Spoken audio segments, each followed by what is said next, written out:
What a lovely day for a review! Thousand people down below,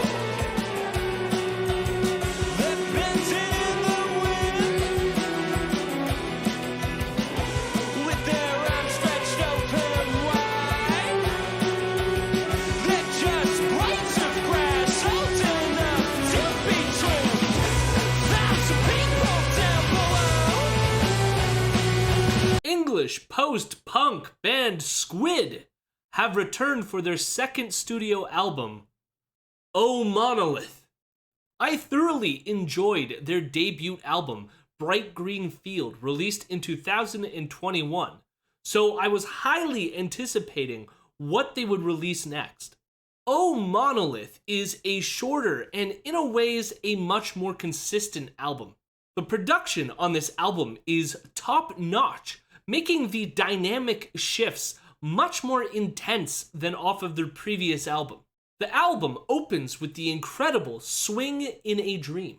But to be honest, this dream feels like a nightmare. The music starts by building this very dreamlike atmosphere, but it is disturbed by this constant beat that feels like there is some kind of horror approaching or on its way.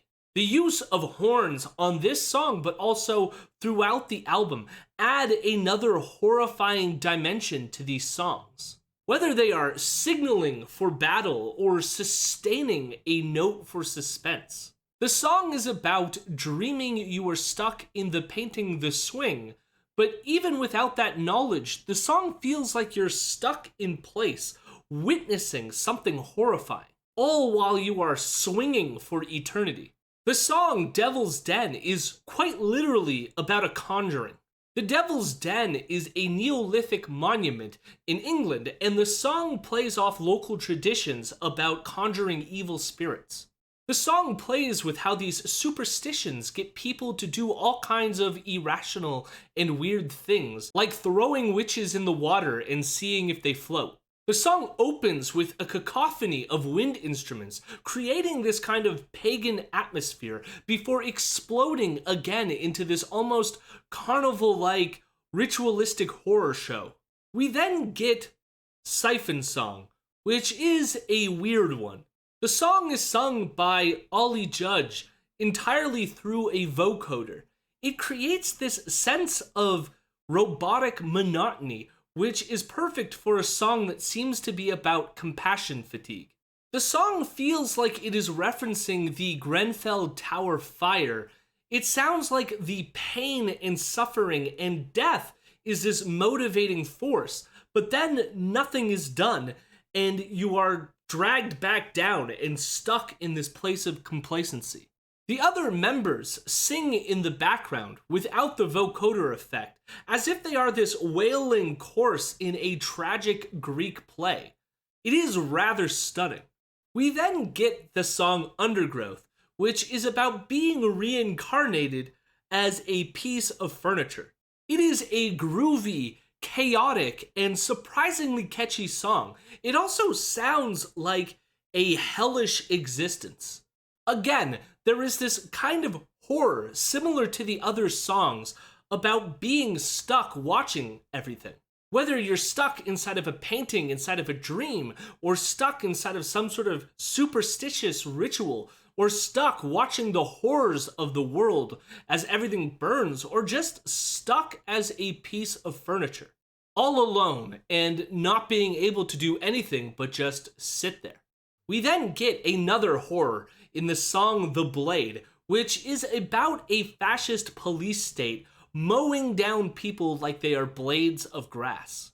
Again, the song nicely plays with this kind of monotony, as if this is like the banality of evil, but the song builds and develops and exposes the horrors as thousands of people are being mowed down over for what is a gray surveillance state. Ollie also does a great job of portraying this sort of banality, as he describes a person within this system as playing God for a job.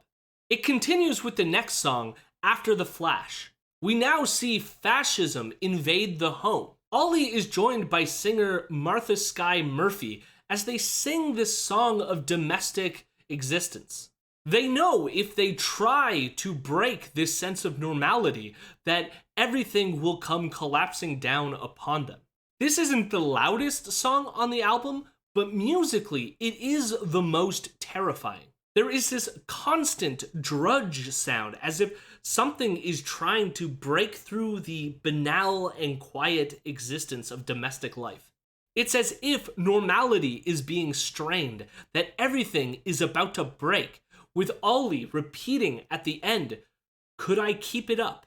I wanted to come back and add something here because I think like there's something like really cool about the line, "Could I keep it up?" Because it not only is a message about maintaining the sort of domestic life, but also could I keep it up in terms of can I keep up this sort of performative masculinity, you know? Can I actually get hard? And to me, like, it's challenging both masculinity, the patriarchy, but also just this boring domestic life and whether or not you're willing to maintain it. The song Green Light is one of the more energetic songs on offer for this album, with what seems like someone losing touch with reality during some kind of isolation. The green light seems to be a reference to The Great Gatsby, as the light symbolizing longing, with the person in the song seemingly longing to be free or with another person. But again, they are trapped in this claustrophobic feeling room. The album eventually ends with the song, "If you had seen the bull's swimming attempts, you would have stayed away." The song is about the Roman colonization of England, with these rodents seemingly erasing the old languages of the native populations by stomping over dictionaries. The song ends with Ollie repeating these words as if it is some kind of ancient ritual retelling of the rodent terror. The song eventually building as if we are witnessing this act of sacrificial slaughter. The album is a slow burn, but it is definitely more rewarding every time I listen to it. The layers seem to build on each other, adding to the existential crisis at the heart of this album. It is like a giant monolith erected as some kind of warning for an approaching calamity. But I like it. My only major issue is that some of the songs can drag a bit, especially on the tracks Siphon Song and The Blades, which have these kind of mellow conclusions that can overstay their welcome a bit. But otherwise, the world building on this album is incredible. It really does feel horrifying. It is a horrifying listen, but horrifyingly great. It is definitely an improvement on their debut album, which was already great. I would have to give this album a 9 out of 10. It is fantastic. Did you like this album? Did you like it better than their debut album? Let me know in the comments down below. You can also like the video, subscribe to the channel, everything helps, and thank you for watching.